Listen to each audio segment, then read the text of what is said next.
Que la paix soit sur vous, mes très chers frères et sœurs. Que ce soit frères et sœurs issus de mon peuple ou les frères et sœurs de douleur, quelle que soit leur couleur de peau.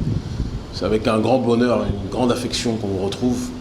Et on ne peut pas commencer, bien évidemment, cette allocution sans remercier le Tout-Puissant, sans qui, clairement et simplement, rien ne pourrait se faire en ce qui concerne le combat que nous menons contre l'impérialisme de manière générale. Quel que soit le nom qu'on lui donne, il n'y a de Dieu que Dieu. Ne l'oubliez jamais. C'est grâce à lui qu'on respire, c'est grâce à lui qu'on marche, c'est grâce à lui qu'on vit. Et c'est important de le rappeler et de toujours lui donner sa gratitude. Quel que soit le nom que vous vouliez lui donner, attestez toujours qu'il n'y a de Dieu que Dieu. C'est important que je le précise. Introduction effectuée, il est aussi important que je vous remercie. Je vous remercie parce que comme vous le savez, on ne s'est pas exprimé depuis un certain temps, depuis très longtemps.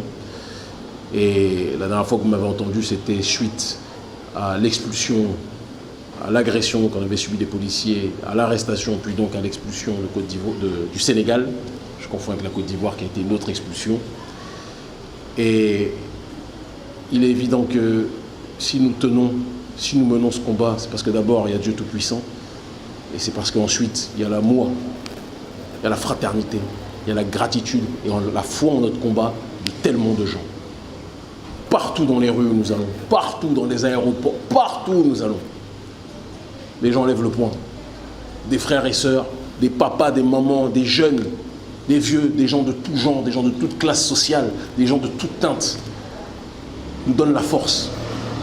Parce qu'ils comprennent que ce combat que nous menons, on ne le mène pas pour nous. Ça aurait été tellement plus facile qu'on fasse autre chose. On avait toutes les facilités pour faire autre chose. Mais Dieu Tout-Puissant nous a assignés à ce combat et nous allons le mener jusqu'au bout. Et l'amour que vous nous donnez, c'est l'essence. C'est l'essence qui irrigue la voiture de ce combat anti-impérialiste qui est dirigé donc, en ce qui nous concerne, par urgence panafricaniste. Alors la chronique d'aujourd'hui, pour qu'on puisse rentrer dans le fond du sujet, elle va être multiforme, elle sera multi-axiale. Il y aura différentes thématiques que l'on va aborder.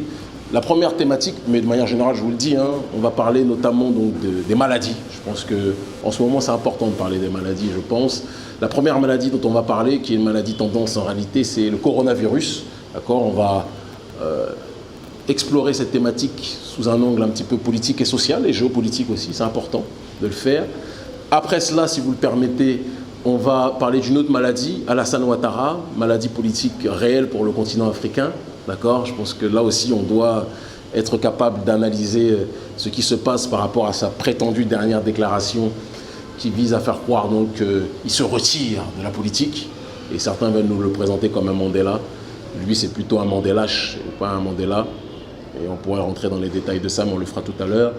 On parlera ensuite d'une autre maladie qui touche beaucoup les Africains. Bon, la jalousie, la calomnie, etc., ça on le sait. Mais en dehors de ça, on parlera de la maladie du troisième mandat, qui est une maladie très répandue, un virus très puissant là aussi en Afrique. On parlera aussi, si vous le permettez, d'une autre maladie politique, Alpha Condé, qui est une vraie maladie dont l'attitude qu'il a à l'heure actuelle pour la population africaine. Nous y reviendrons. Et donc cela, je pense, nous permettra d'avoir une vision panoramique sur tout ce qui se passe dans les grands axes pour notre peuple et pour tous ceux qui sont épris de justice, quels qu'ils soient. Alors, premier point, le coronavirus. Alors, le coronavirus, on ne va pas commencer à rentrer dans une genèse médicale, etc. Ce n'est pas notre métier, d'accord ? On fait de l'activisme politique et on fait du décryptage géopolitique aussi. Mais il est intéressant de souligner que cette maladie, tout le monde entend parler, c'est en train de toucher beaucoup de gens, même si certains disent qu'on grossit trop le trait par rapport à la population mondiale. Mais méfions-nous. C'est-à-dire qu'il peut y avoir des cas qui sont dévoilés, et puis il y a d'autres cas qui ne sont pour l'instant pas présentés officiellement, et donc qui ne sont pas comptabilisés. Mais ce n'est pas parce qu'on entend un nombre de gens qui meurent que cela signifie qu'il n'y a que ces gens-là qui meurent. Je pense qu'il faut quand même que notre population et le monde entier prennent ça au sérieux. Il est intéressant de souligner que un des membres du gouvernement chinois a précisé que les autorités chinoises sont convaincues que le gouvernement américain est à la base de la conception de ce virus-là, et ils pensent que c'est une arme bactériologique. Et je pense que ceux qui ont étudié un petit peu l'histoire, notamment avec Wouter Basson, médecin en Afrique du Sud qui avait créé un gaz uniquement pour tuer les Noirs, je souhaite ardemment que les gens arrêtent d'être dans Mamadou au pays des merveilles en pensant que les maladies tombent du ciel comme ça, etc. Il y a des gens qui veulent la réduction de la population, on appelle ça le malthusianisme, d'accord, de Malthus. Et ce malthusianisme, c'est les oligarchies pensent qu'il faut réduire la population. Donc ça, c'est pas du complotisme de bas étage, hein, c'est une réflexion politique de fond, c'est une réalité. Il y a une surpopulation mondiale par rapport aux ressources. Et il se trouve que les ressources, en plus, sont capturées par une minorité qui ne veut pas les partager. Et donc, plutôt que mieux les partager, la minorité préfère réduire la population mondiale. Ça, c'est un premier axe. Le deuxième axe qui est aussi intéressant d'être souligné, c'est que les deux pays qui ont été touchés en premier, c'était la Chine et l'Iran. Et comme le dit donc le membre du gouvernement chinois, quels sont les deux pays qui sont considérés comme les pires ennemis d'une autre nation? Eh bien, c'est la Chine et l'Iran, ennemis de qui? Des États-Unis. Il est aussi intéressant de montrer comment Donald Trump a réagi face à cette épidémie. We will confront this challenge together, and we will continue to do exactly what we're doing, and we're going to be very successful. A lot of things are happening, a lot of very exciting things are happening. Il a parlé avec une légèreté, il a parlé avec une assurance, il a parlé avec le fait de « vous inquiétez pas, on va trouver un vaccin et puis nos laboratoires, le lobby pharmaceutique, va permettre de sauver l'humanité de ce virus ». Certaines mauvaises voix, certaines mauvaises langues vous diront que l'antidote est déjà trouvé depuis longtemps et que certains savent très bien ce qu'ils font. Mais le problème, c'est que comme le dit justement ce verset, l'homme fait ses plans, mais Dieu est le meilleur des planificateurs. Vous pouvez vouloir contaminer telle et telle région, mais l'être humain circule. Il y a ce qu'on appelle la transhumance. L'humain circule depuis la nuit des temps. C'est comme ça que ça fonctionne. Et donc, bien que des pays aient été ciblés, étant donné que la Chine, c'est plus d'1 milliard d'habitants, et que les Chinois circulent beaucoup, tous ceux qui connaissent le Chinatown le savent pertinemment, eh bien, ceux qui pensaient que cette maladie allait être confinée à la Chine ou à l'Iran ont été très mal à l'aise de voir qu'en réalité, ça s'est diffusé partout. D'accord? Et donc le membre du gouvernement chinois dit que c'est une maladie qui a été importée dans leur pays. Moi j'y crois, je ne crois pas que c'est quelque chose qui vienne de Chine, c'est mon point de vue. J'ai l'impression que c'est quelque chose qui a été conceptualisé et qui, comme le disent les autorités chinoises, a été fait pour nuire à ces pays. Mais ça s'est disséminé. Et l'ironie du sort, c'est laquelle?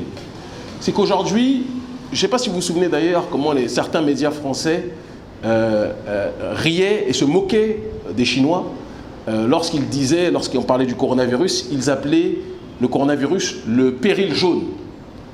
Un titre d'un racisme et d'une xénophobie la plus crasse, mais qui n'est pas surprenante quand on connaît quand on sait comment fonctionne l'oligarchie française de manière générale. Et il se trouve que les mêmes qui appelaient cette maladie le péril jaune, aujourd'hui, eh bien, sont dans un état d'alerte maximale, en tout cas quasiment maximale, puisque le péril prétendument jaune est devenu un péril bleu-blanc-rouge, puisque la France, elle aussi, est touchée. C'est devenu aussi un péril vert-blanc-rouge d'un pays, l'Italie, qui s'est manifesté de manière spectaculaire ces dernières années, il faut quand même qu'on le précise. Moi, ça ne me gêne pas, hein. C'est-à-dire que les pays qui veulent montrer leur xénophobie, etc., moi je sais qu'on est dans un royaume qui est une jungle humaine, et où l'être humain n'existe pas forcément par le biais des sentiments. Et donc il faut que chacun puisse se prémunir et se défendre, et c'est pour ça que j'ai toujours dit à notre peuple, comme le disait mon maître intégral Marcus Garvey, comme le disait le docteur Khalid Mohamed, n'allez pas vous mélanger à des gens qui vous ont toujours montré leur mépris. C'est aussi une question de dignité sur le terrain identitaire. Arrêtez de demander une place chez les autres et renforçons-nous nous-mêmes. C'est très important de le faire. Mais donc l'Italie a montré depuis des années que ce n'était pas une très grande africanophile sur un certain nombre de points. J'en parlais d'ailleurs avec certaines personnes en Italie, certains frères et sœurs africains, d'accord. Et j'en parlais aussi avec certains Italiens, à l'époque où je parlais encore avec eux, le mouvement 5 étoiles, notamment le militant tendance de la gauche dure, Alessandro Di Battista, membre du mouvement et cadre, leader, un des cadres, des leaders du mouvement 5 étoiles. Je disais que, bien sûr que tous les Italiens ne sont pas comme ça, mais il y a quand même un problème réel de négrophobie dans ce pays. Et peut-être que la solution pour éviter ça, c'est qu'en effet, chacun s'occupe défendre ses propres intérêts et que chacun retrouve son espace, parce qu'être traité comme un sous-homme dans leur pays, c'est pas positif. Mais l'Italie, en tout cas, se présentait comme un pays qui refuse, avec l'autre abruti de Matteo Salvini, qui refuse aux autres de venir lorsqu'ils fuient certains périls, lorsqu'ils fuient certains drames, lorsque les Syriens fuient la guerre, lorsque d'autres fuient le bombardement en Libye, etc., etc. L'Italie les recalait, les refusait et tout ce qui s'ensuit. Il faut le rappeler, notamment par le biais de Matteo Salvini. Et quelle ironie du sort que de retrouver les mêmes qui, d'ailleurs, parfois certains d'entre eux, je ne sais pas si vous vous souvenez de cet épisode à Venise, où un Noir s'était noyé dans la mer, dans le fleuve, et les Italiens, les passants italiens, photographiaient le Noir en train de se noyer et riaient. Donc Venise, c'est romantique pour certains, mais c'est chaotique pour d'autres. Sans faire d'essentialisme, mais il y a quand même un fond de réalité dedans, et je pense que personne n'en disconviendra. Eh bien, c'est marrant que aujourd'hui, ce pays qui a été le chevalier de la lutte contre la venue des migrants, voit un certain nombre de ses habitants, d'accord, bien souvent ceux qui sont de classe un peu plus aisée, parce que les pauvres, malheureusement, les prolétaires dans le monde entier ne peuvent pas bouger comme ils le souhaitent, mais donc qui se sont rués sur les derniers vols pour prendre l'avion, pour ensuite faire des croisières et atterrir dans des bateaux comme Costa Magica. Donc, qui sont dans une croisière à l'heure actuelle. Costa Magica est en train d'accoster dans les Caraïbes. Et ça a provoqué la colère de mes petits frères et sœurs militants, que je salue d'ailleurs profondément, d'accord, notamment en Martinique, qui ont dit « mais on ne comprend pas, il y a du coronavirus dans ce bateau, pourquoi voulez-vous qu'on accepte que les Italiens viennent ?» Et je rappelle cette chose-là parce que c'est assez ironique. Les Italiens ont montré leur mépris de manière globale des populations dites non occidentales, et maintenant qu'elles doivent vivre dans ce drame de la fuite vis-à-vis des dangers qui les guettent, parce que le coronavirus n'est pas un jeu, eh bien qu'est-ce qui se passe? Ils comprennent peut-être la sensation d'être, entre guillemets, un migrant. Là aussi, vous verrez la différence de traitement médiatique. Quand des non-occidentaux voyagent aux quatre coins du monde, on les appelle des migrants. Quand les occidentaux voyagent aux quatre coins du monde ou fuient des dangers, on les appelle des touristes. Intéressant la petite différence. Donc, et d'ailleurs, rappelons une chose, les Italiens, quand ils sont allés aux quatre coins du monde, à l'époque, les prolos, quand ils sont partis voyager, ils sont allés aux États-Unis, ils sont allés à différents endroits en Amérique latine, eux, c'était des explorateurs, ou c'était les gens qui venaient civiliser. Mais quand c'est nous, ça pose problème. Je pense que l'empathie, c'est peut-être aussi la leçon que Dieu donne. Je ne dis pas que Dieu, bien évidemment, a contribué ou a créé le coronavirus, mais ce qui est sûr, c'est que les esprits malfaisants qui ont créé ce virus-là ne savaient pas que Dieu allait aussi se servir de cela pour leçon vis-à-vis d'un certain nombre de gens. Et je pense que cela, ça mérite une réflexion de fond. Arrêtez de prôner pour d'autres ce que vous ne serez pas capable d'appliquer pour vous-même. Parce que quand vous êtes en danger, l'être humain, quand il est en danger, beaucoup partent, fuient. C'est la nature humaine qui est comme ça. Tout le monde n'est pas dans une démarche d'être kamikaze en tant que tel. Et donc, je pense qu'il faut, pour les Italiens, revenir un peu plus d'humilité, de pudeur. D'ailleurs, dans le bateau Costa Magica, il n'est pas surprenant que parmi ceux qui ont été présents dans la croisière, ces Italiens-là, précisons-le parce que c'est important, beaucoup viennent de Milan. Milan, l'une des villes les plus négrophobes et les plus xénophobes qui existent, la ville de Matteo Salvini à l'heure actuelle. Ça aussi, c'est intéressant à souligner. Donc, méditons dessus et revenons à de bons sentiments en ce qui concerne, moi je dis toujours, chacun chez soi et les moutons seront bien gardés. C'est ce que disait Marcus Garvey, c'est ce en quoi je crois profondément, c'est ce que disait le docteur Khalid Mohamed, mon maître politique et mon maître sur le terrain de la conscience historique africaine, spirituelle, métaphysique de manière générale. Mais je précise quand même que quand bien même cette réalité est de fait, quand des gens fuient la misère, traitez-les avec dignité. Plutôt que de vous moquer d'eux, de les mépriser, alors que quand vous êtes confrontés au même problème, vous faites moins les malins. Certains fuient les bombes, d'accord? Vous les traitez avec mépris. Mais quand vous fuyez des risques, c'est même pas des risques, quand vous fuyez le coronavirus qui n'est pas forcément établi pour tout le monde, là, vous êtes surpris que les gens vous recalent. Je pense que chacun devra venir, rentrer, revenir à de meilleurs sentiments. Et dire cela, en ce qui concerne la réalité de la xénophobie présente en Italie, n'empêchant rien que dans une démarche de géopolitique pure, d'accord, et froide, on a appris nos leçons. avec la manière dont l'être humain fonctionne de manière générale. Notre ONG, en observant l'escansion qui existait entre le gouvernement italien et le gouvernement français, et dans une volonté d'exposer encore plus le néocolonialisme français et le franc CFA et la France-Afrique de manière générale, c'est l'ennemi auquel on a affaire pour l'instant, eh bien qu'est-ce qu'on a fait? On est parti déposer à l'Assemblée nationale auprès du mouvement 5 étoiles, précisons-le, d'accord, pas le mouvement de l'autre criminel d'extrême droite Matteo Salvini, mais du mouvement anti-système de Alessandro Di Battista, militant de tendance de gauche de ce mouvement anti-système-là. On est parti déposer un dossier donc, sur le néocolonialisme français, sur la France-Afrique et sur le franc CFA. Pourquoi on a fait cela? Parce qu'on sait que pour amoindrir nos ennemis, il faut qu'on soit capable de donner des armes aux ennemis, des ennemis qui ne sont pas forcément nos amis, mais qui peuvent être ponctuellement, et ça a été un petit court temps, c'est le moins qu'on puisse dire, des alliés dans notre volonté de lutter contre le néocolonialisme français. Et donc on l'a fait sans croire que les autorités italiennes sont des amis des Africains, parce que c'est pas vrai, hein, qu'on soit très clair, mais il y a ennemi A, il y a ennemi B, il y a ennemi C, et quand parfois l'ennemi A et l'ennemi B se rentrent dedans, eh bien l'Africain est content parce que nous on a été divisés pour qu'eux règnent, nous aussi on s'est divisés pour que l'Afrique puisse se relever. Ça il faut le préciser. Donc constater la négrophobie ne nous a pas empêché de faire de la science politique pure, et nous continuerons aux quatre coins du monde à le faire avec tous ceux qui sont les ennemis de l'oligarchie française, qu'ils soient ponctuels ou éternels. Donc ça, je ferme la parenthèse sur ce terrain-là. Je précise quand même aussi que en ce qui concerne les contrôles, l'Afrique est beaucoup moins prise en charge, disons les choses telles qu'elles sont, sur cette question du coronavirus. Et donc j'encourage les pouvoirs publics à faire beaucoup plus d'efforts pour contrôler les gens, pour faire en sorte qu'on soit certain que personne ne l'est, ou que le moins possible de personnes ne l'est. Quand les gens viennent à l'aéroport, il faudrait qu'on puisse avoir la possibilité de faire des tests en tant que tel, parce que pour l'instant, c'est des formulaires qu'on remplit. Les gens remplissent des formulaires. Quelqu'un peut être malade et dire non, il n'a rien, et on le laisse rentrer. Donc ça, pour tous nos pays de manière générale, je pense qu'il faut faire un gros travail de contrôle dessus. J'ai une pensée aussi pour nos frères et sœurs du Sénégal qui ont été contaminés par, et ça c'est problématique, il y a un touriste français qui est venu, un touriste toubab qui est venu et qui était malade, et ça a été le premier cas au Sénégal. Et comme par hasard, c'était quelques temps après que nous, on soit expulsés. Et ça m'a fait mal, ça m'a fait mal.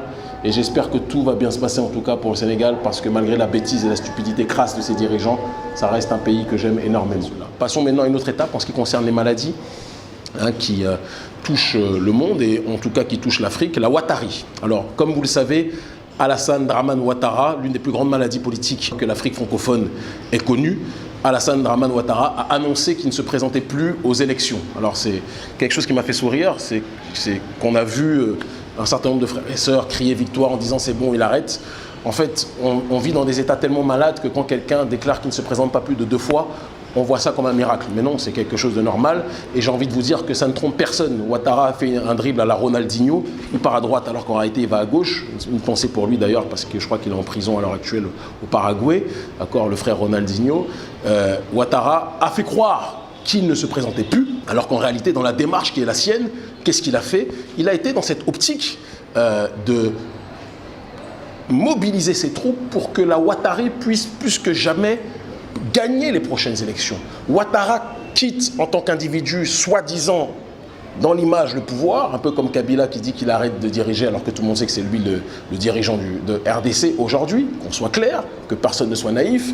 Et de l'autre côté, il prépare toutes les structures, toutes ces équipes pour que celles-ci puissent rafler le pouvoir lors des prochaines élections qui seront sans doute sur certains points truquées malheureusement.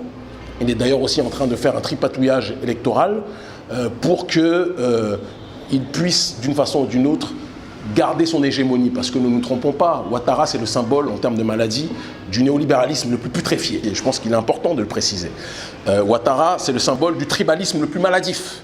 Et quand je dis tribalisme, tribalisme sélectif, parce que ce n'est pas tous les gens du Nord qui sont aimés par Ouattara. Guillaume Soro en sait quelque chose, Soul to Soul en sait quelque chose, et toutes les personnes qui étaient avec lui mais qui ont eu l'outrecuidance de remettre en question par la suite sa manière de gouverner ont été pourchassés, ont été persécutés. Donc ce n'est pas tous les gens du Nord, comme Ouattara l'a fait croire, qui sont protégés par lui, ce sont les gens du Nord qui lui sont soumis. Donc Ouattara, même dans son tribalisme, c'est un tribalisme qui est vicié.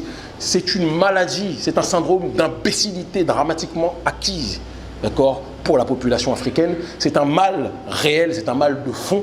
Et je demande à l'opposition d'agir à l'unisson pour que Ouattara ne puisse pas gagner les prochaines élections. Et quand je dis Ouattara, je parle de son camp, de son clan. Parce que même s'il ne se présente pas, c'est son équipe. Et à travers son équipe, ça sera lui qui sera là. Parce que son but, c'est de maintenir les accords qu'il a passés avec les multinationales occidentales.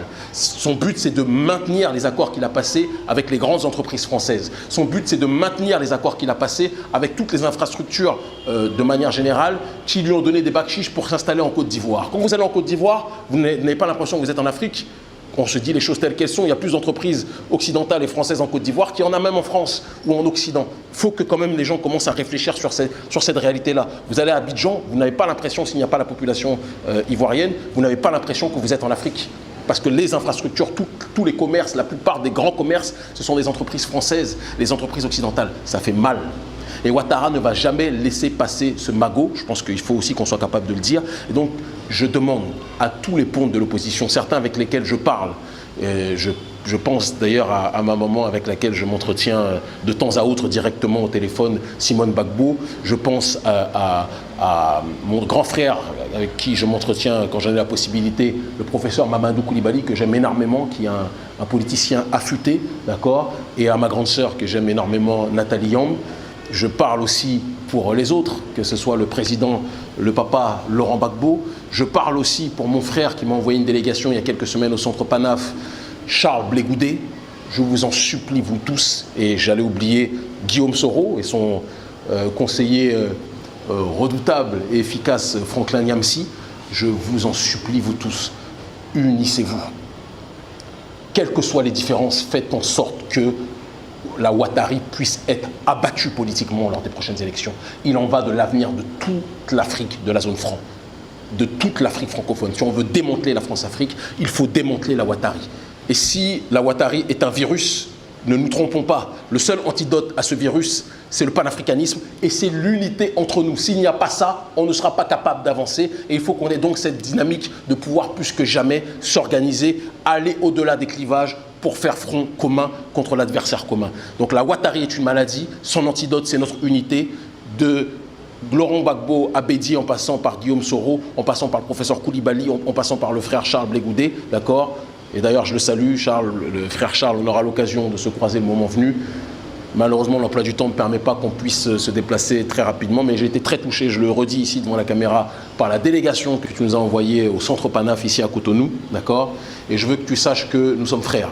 On aurait dû se rencontrer bien longtemps avant, mais peut-être qu'il faut parfois des épreuves pour que les frères se rapprochent. Et donc, je veux que tu saches, là où tu es, que nous sommes ensemble. Voilà, je ferme la parenthèse par rapport à la Côte d'Ivoire. La Ouattari est une maladie. Une autre maladie aussi qui est importante de rappeler, la maladie des mandats illimités. Et la maladie des mandats illimités, malheureusement, le Togo l'a testé encore une fois avec son effroyable président Faure Gnassingbé, criminel politique, champion, c'est le Real Madrid du trucage des élections en ce qui concerne Faure Gnassingbé, très fort pour truquer les élections, très fort pour acheter aussi des partis d'opposition de telle sorte qu'ils se présentent comme des partis d'opposition, mais en réalité ce sont des partis du camp présidentiel. Et donc on en vient à un seul constat. La seule force d'opposition dans la plupart de nos pays, et le Togo n'y fait pas exception, c'est la société civile. Et je passe d'ailleurs la paix à ceux qui sont réellement des opposants dans cette société civile. Je passe la paix à ma petite sœur Farida Nabourema, j'espère que je ne fais pas d'erreur, qui, je le sais d'après ce qu'on m'a dit, mène un travail de fond pour faire avancer les choses en ce qui concerne le Togo. Et je veux qu'elle sache qu'elle a toute notre affection et que nous sommes solidaires d'elle. On prend des coups partout, mais on voit ce qui se passe un peu partout et nous sommes ensemble.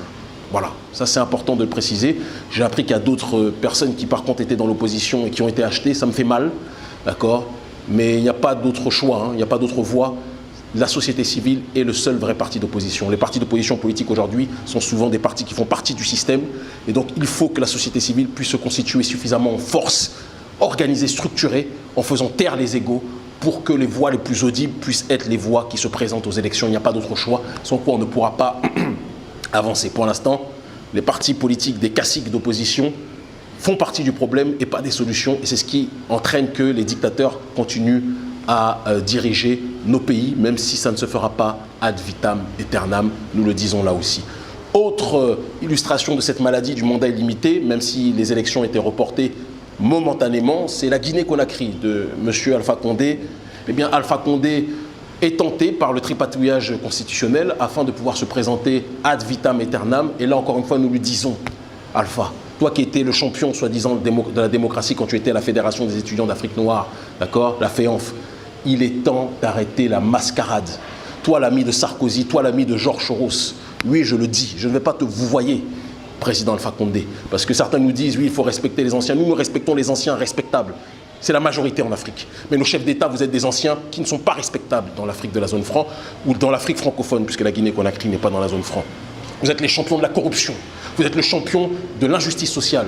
Vous dites que vous voulez le respect aux aînés, mais vous laissez crever les aînés, les vrais aînés prolétaires qui sont dans nos pays. Parce qu'il y a des vieux pauvres dans nos pays, vous les laissez crever. Et c'est la bourgeoisie que vous êtes, hein, qui se gargarise avec ses petits fours, avec ses caviars. C'est vous autres qui profitez des richesses de nos pays, et pendant que notre population vit en dessous du seuil de pauvreté. Ce n'est plus acceptable. Alpha Condé laisse le pouvoir. Arrêtez de toujours penser que les pays, quand vous accédez à la présidence, deviennent vos entreprises privées. C'est l'entreprise du peuple, ça doit servir le peuple, par le peuple, pour le peuple, et non pas les multinationales occidentales et vos poches par la suite, comme vous le faites de manière générale. Et donc nous appelons l'opposition guinéenne à agir en rang serré, d'accord, de manière solidaire, à taire les égos. Et là, encore une fois, comme nous l'avons dit pour la Côte d'Ivoire, si l'opposition est divisée, ne nous faisons pas d'illusions. Il est certain que que la dictature va continuer. Donc il en va de notre responsabilité. On dit toujours qu'un groupe ou une civilisation n'est détruite par l'extérieur que si elle est rongée de l'intérieur. Il est temps que l'on soit soudé sur ce terrain-là pour que l'on puisse avancer. Et je conclurai ma réflexion, parce qu'on m'attend, par une petite note en ce qui concerne l'autre maladie. J'en parle souvent, mais c'est une réalité, qui est la jalousie, qui est la convoitise, qui est l'envie, qui est la calomnie qui existe dans la population. Il y a des gens, ce n'est pas la majorité, il ne faut pas non plus essentialiser parce que notre peuple est un peuple digne et profond, mais il y a des gens qui sont malades dans notre population. Il y a des gens qui, lorsqu'ils voient des personnes, femmes ou hommes qui ont des lumières, leur obsession, ça va être de tout faire pour salir la lumière de ces derniers. Au lieu que ça crée une émulation et qu'eux activent leur lumière parce qu'on a tous une lumière, leur objectif va être de mentir, de salir, d'insulter ou de, comment dirais-je, d'inventer des choses sur des gens qui ont une aura ou qui ont plus d'audience ou qui ont quelque chose de plus qu'eux. Moi, je dis à ces derniers, vous êtes des cas psychiatriques. Soignez-vous. Je sais que vous souffrez d'avoir raté vos vies, mais il n'est jamais trop tard pour la réussir. Vraiment. Soignez-vous. Parce que je dis, la jalousie tue plus en Afrique ou dans le monde noir de manière générale que le coronavirus. Il faut que chacun réfléchisse à ça. La jalousie tue plus, Sankara le sait, Malcolm X l'a su. D'accord ? Beaucoup de gens le savent aujourd'hui, nous le savons, mais vous ne nous blaguerez pas éternellement. Le peuple ouvre les yeux aujourd'hui. D'accord ? Et c'est pour ça que nous vous disons, quand les gens lancent des calomnies, nous ne répondons jamais. Jamais. Parce que nous savons que citer vos noms, s'adresser à vous, c'est vous donner de la force. Mais soignez-vous, parce que vous êtes des gens malheureux. Des gens très malheureux. Nous, l'amour, on n'en manque pas. Le peuple sait qui se bat pour lui. C'est qui risque sa vie pour lui. Et vous qui êtes malade là, je vous en supplie, pour vous, pas pour nous, soignez-vous. On vous aime. Que la paix soit sur vous. Ils finiront par comprendre. À très bientôt.